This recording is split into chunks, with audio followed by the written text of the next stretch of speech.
Vaina chuan guitar lesson thar kan zir ho lenga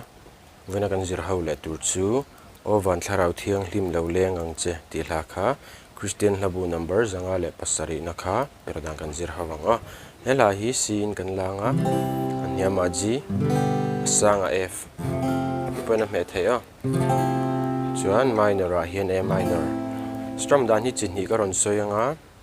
tiana kalang o pakhat na chu Kano down down up tikhan kan down tirna khana bass line kan tiri masang C fifth string third fret down down up down up G apo A minor apo F apo te kan ti thiam lo chuan hetlai hemi fourth string third fret ha bass line kan hmang meidon ni chuan an hnuai pahnih kha kan hmet phui ve thunga ti hian ti pawh kan hmet thei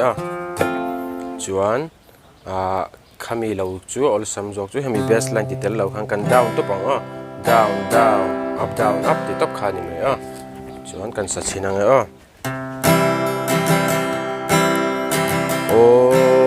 van thlarau thianghlim lo leng ang che min nom puya veng him chin tu kha khong ai na o haider chin ma ila sual tu puya kan pil min phal sula vak vai le kalbo ta te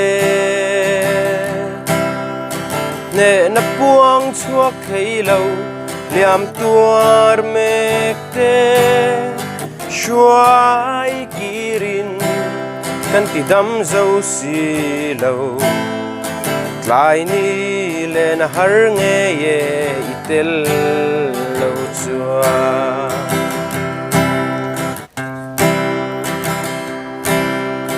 van mangai na partla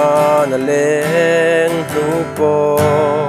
sual vangarum chang ni ton chang hia au vinilam hi kan lo hoi zel do kan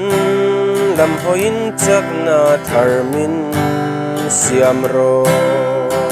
chuan chorus ludo na kan C7 apo kan lut zeu thai vak vai le kalbo ta te ne na puang chuak thei lo liam tuar mek te shuai kiri kan ti dam zo si lo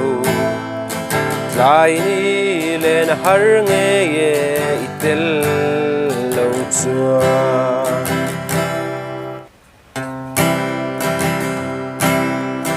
go shante hi thogrim chin ma ila nang mani du zong min zirti ro kong dike mo kan ti dik lo si rin namitin min mu fiati rang che chuan of a last verse hi kan sale chinang chorus alut kher to shi lovin top na hen kan lut meidon ni